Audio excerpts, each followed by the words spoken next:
AI Mentors is brought to you by Alldus International, covering your business's staffing, consulting and networking needs. Our podcast, AI Mentors, brings you the leading minds in AI, sharing their story, their success and their advice. Focusing on fast-tracking you to the top, AI Mentors cuts through the hype to help you kickstart your data science career.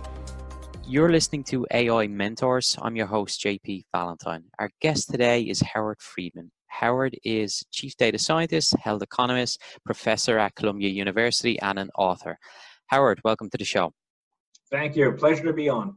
Excellent. Howard, well, let's start with a little bit of background of yourself, how you first got involved in tech, some of the interesting roles you've held along the way, leading us up to what you're currently doing now. Certainly. So for myself, I was doing a PhD in biomedical engineering, and I fell in love with statistics. And so I did finish the PhD, but I also ended up doing a master's at the same time. And then when I graduated, I immediately went to Capital One, which was a great environment for data analytics. And even though I'm taking you back all the way to the 1990s, we were using neural network modeling, we were using card applications even back then. And so it was a great place for me to learn not just the technology, but also management and really grow. So after being a director there for a while, I set up consulting firms which focused on data analytics in different spaces. A lot in healthcare, where I have a real passion and would love to chat about some of those AI applications in healthcare later, but also across industries, because what I found was that the skill sets, the data and the analytics that are important, whether in finance, like Capital One, or in healthcare, or even in restaurants or real estate, the math tends to be the same, and a lot of the solutions are the same. So I got really excited about that.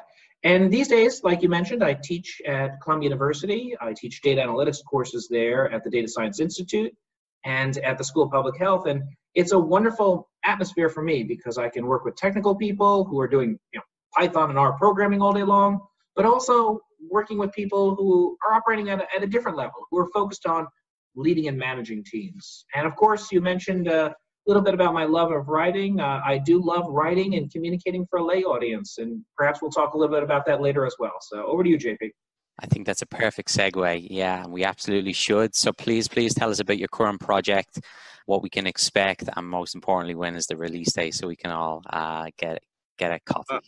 Well, thank you so much. And by the way, pre-order today. No need to wait until May 5th. So this particular one, it's called Ultimate Price. And what it looks at is the different ways that human life is valued from a dollar and cents point of view.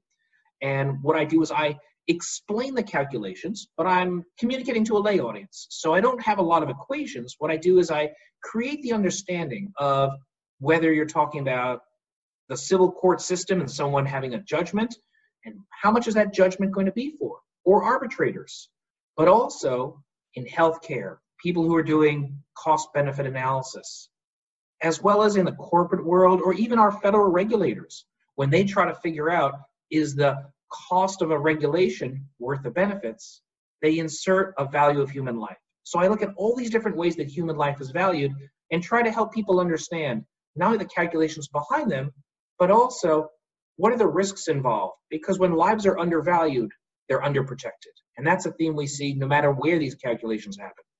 Not to focus too much on current events, but I think it's pretty evident that when people at a higher level are making strategic decisions, often it's data that's driving the impact, and you're giving real life examples and painting a picture so people can see it in everyday life. This is happening, whether it impacts them or not, which I think is incredibly important. You raise a great point, which is, for many people, they tend to usually be unaware of the fact that these calculations, whether it's something related to product safety or whether it's the amount of arsenic or lead that could be in your water, these calculations about balancing the value and health of a human being versus costs happen. Now we're seeing them very transparent. And it's interesting because whenever it becomes very transparent, people try to rally, usually for equality. And the beautiful thing about this is the federal regulators in those regulatory industries, whether it's the Environmental Protection Agency or the TSA or the Food and Drug Administration, they assume that all lives are valued equally.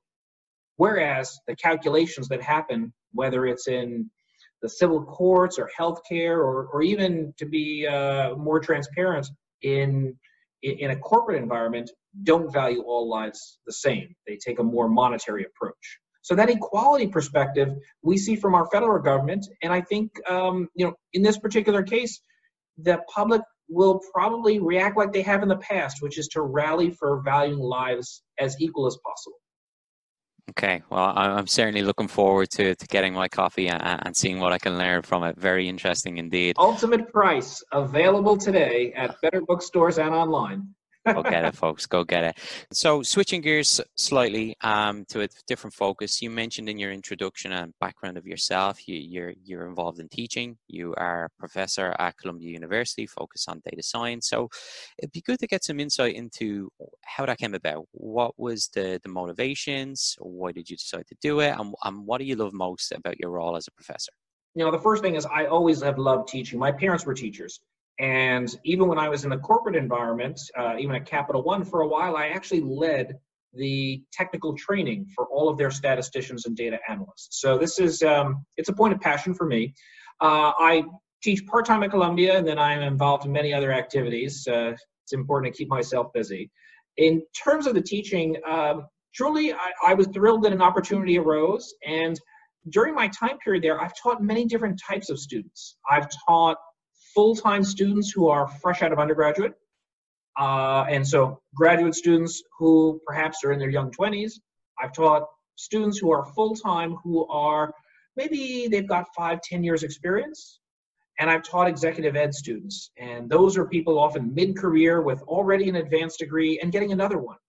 The different perspectives are quite interesting for me, and the actual courses I teach are quite different. So when I teach an executive ed class in the School of Public Health, these are often medical doctors, PhDs, getting one more degree, and they're looking at things often from a very higher level. What are the implications of the work? What is the corresponding changes they need to make in the department or company that they're running? At the Data Science Institute, when I'm often working with students who, they're straight out of undergraduate, they're in their young 20s, they're very focused on learning the technical skills and applications, and we do very much project work. The one thing I love there is capstone projects, which usually refer to when a small group of students is working with a corporate client on a project. And that's where my years of industry experience really come into play, because often people, they show up trying to use all of the tools in their arsenal, when the best approach is often to take a broader view and slowly work your way into the problem. The reality is descriptive statistics is a very good starting point, and you start peeling away at the analysis, basic regressions, really building yourself up, because when you start showing up with what's the most advanced model I can possibly do, perhaps you're not using the right tool, but also you may have come up with a solution that's either not implementable or the client doesn't understand it, and so they'll never use it, because black box solutions really have a very short lifespan, whereas solutions that a client can own will last a long time. I want to stay on this topic just purely because you're such a source of information and advice on these points. So you broke the courses into 3 categories, starting with the undergrads who are coming into data science with no preconceived ideas and really understanding the technical focus. A lot of what we hear from organizations who are hiring these types of individuals is many of them can often struggle to make the transition from academia to industry. You're uniquely positioned, being that you've been hugely successful in the commercial world and also now teaching these academics. What are the main pieces of advice that you offer to those academics in helping them make that transition from research into the commercial world? So, these students, they're very focused initially on book learning. And all these are graduate students. It's really a question of how they got to graduate school.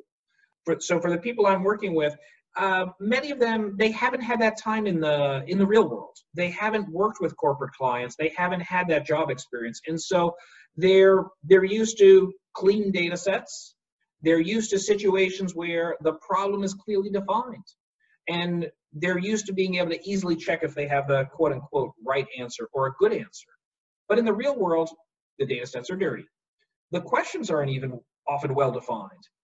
And even if you produce an answer, you may not know if you have a great answer. You just have to be able to figure out, is it good? And is there a better answer that I can implement? So a lot of this is about communication and scaling back to understand really what is the problem that has to be solved, and also understanding the capacities. I can tell you, I've had plenty of failures in my real world experience, and usually those failures were about me not listening to the client or not understanding what was the capacity or the need. If I show up and I think I have the answer, that's a problem if I haven't paused to really understand what is the data, what are the capacities, what is the real problem, and what are implementable solutions that can be owned. And you'll notice I keep emphasizing that can be owned part. Because time and time again, I've seen when someone shows up and provides a black box solution, that works fine until the black box starts creaking a little bit. And if the people inside don't have a capacity to monitor the modeling or to make their own adjustments, then pretty soon you're going to have declining returns. But overall, you'll have a lack of trust often in the product itself. I think that final point when we speak on trust is something that's often overlooked early on, is the importance of front office and non-technical staff believing in the models and believing in the information behind the recommendations. Second part I wanted to focus on is at the executive level. You work with a lot of senior leaders of large organizations who are now acknowledging that data science and data in general are driving business decisions now more so than ever. What are the key things that you notice when you work with these senior executives who may have been using some degree of statistics but are really now trying to digitize and modernize their entire organization? What are the key things that you notice? And more importantly, what can those individuals be working on daily to make themselves better? So I do love working with senior executives, but I recognize they're very different conversations. First, you have to speak in languages that they're comfortable with. Talking about my favorite convolutional neural network is irrelevant for them. Talking about what are the value that can be attributed and what we can do if we have certain things in place is helpful. Helping them understand timelines, helping them understand competitive intelligence. Where's the rest of the industry? Where are you? That they can appreciate and understand. So the dialogue has to play at a little different level, but I do always like to start out with some basic definitions. And the reason why I like to do that is because there's buzzwords out there, and I think it's important for us to start with a language we can understand. So I usually will start with saying, let's talk about what is supervised machine learning. Let's talk about unsupervised machine learning. And let me distinguish for you what are some examples that are relevant for you. And it's about the relevance. So if you're talking about, let's say, the restaurant industry.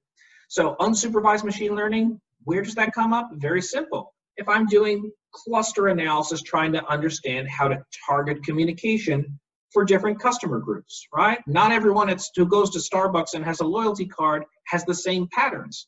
And I can target my communications, my ads. I can increase revenue and loyalty that way.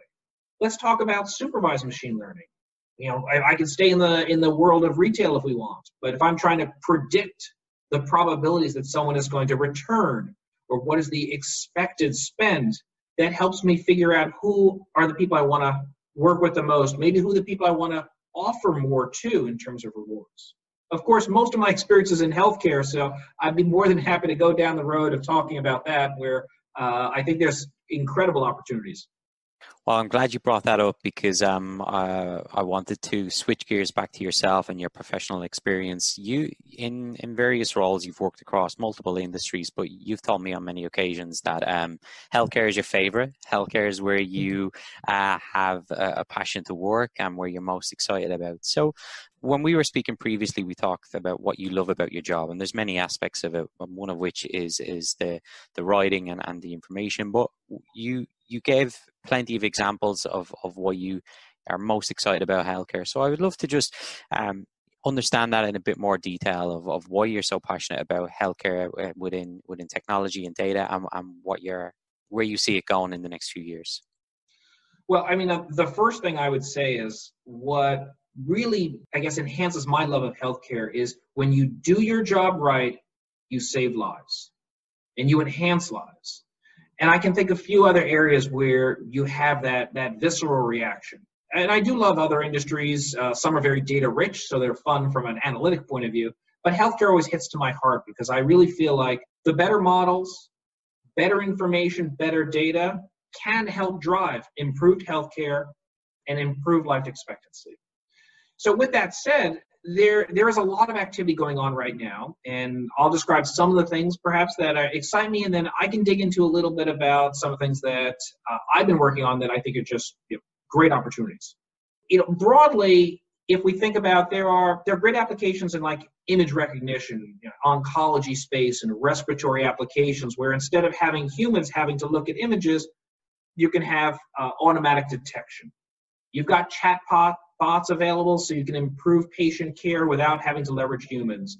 You've got NLP applications for converting written charts into these electronic abstractions. But for me, the areas that I get very excited about are in the unsupervised machine learning area, patient clustering.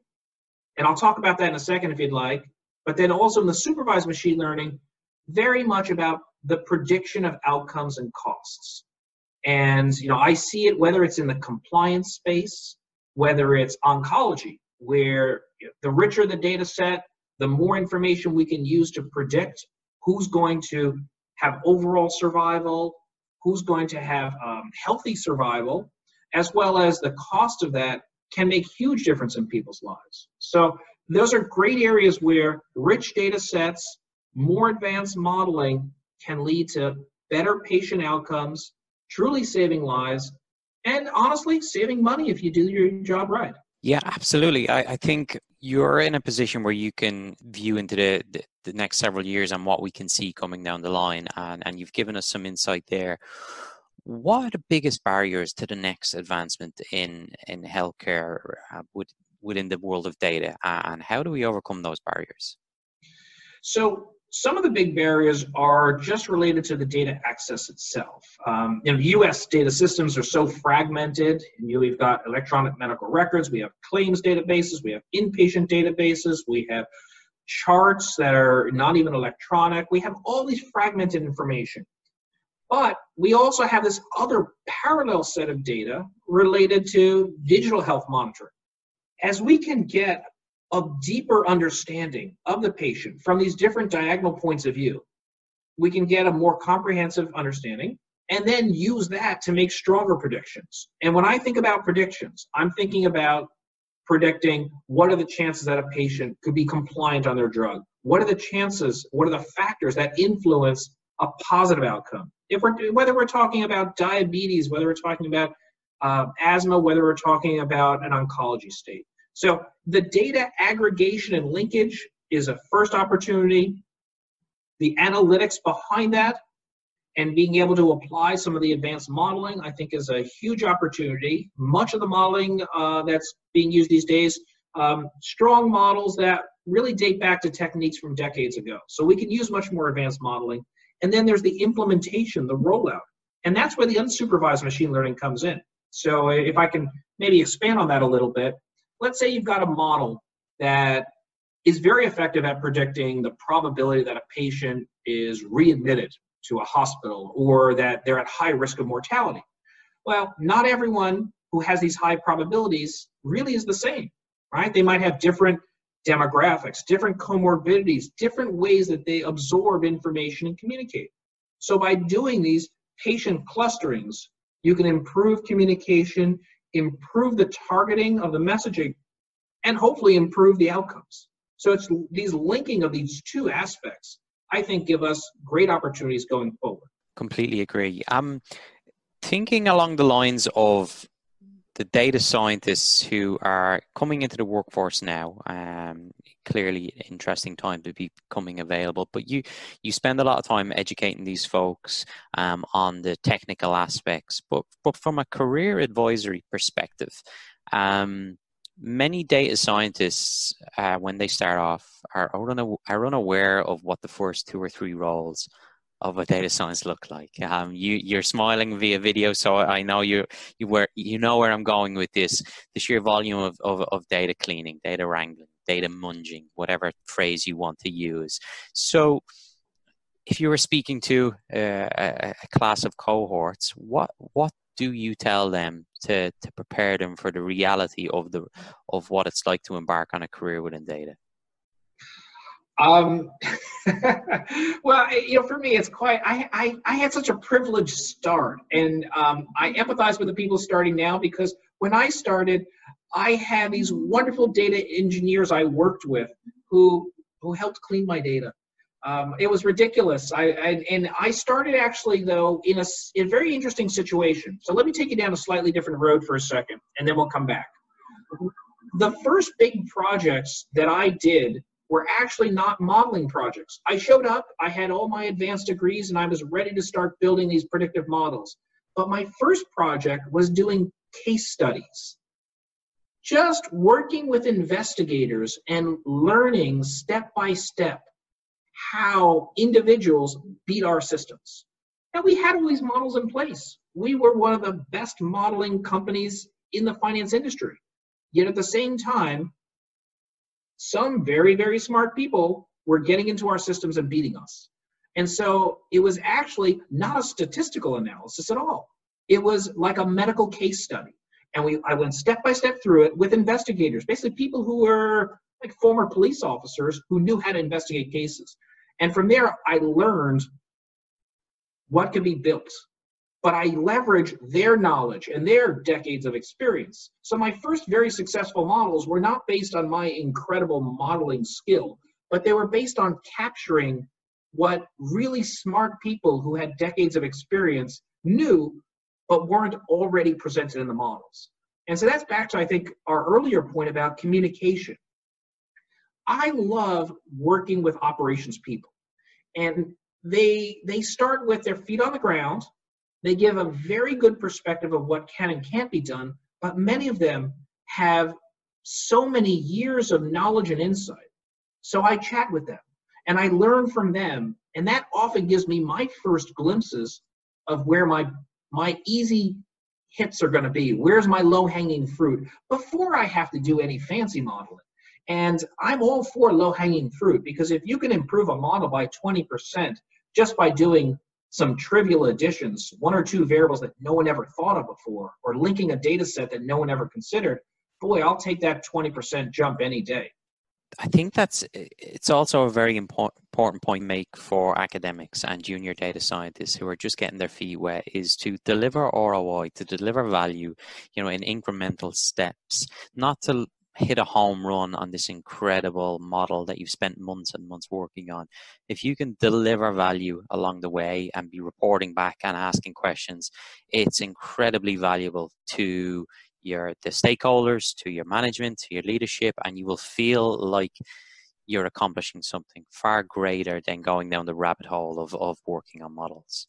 Absolutely. And building on that, JP, one of the mistakes that I see made often is when a company says, we're going to go big in data, and their first project is a 7-figure data warehouse that will never go live for a year or 2.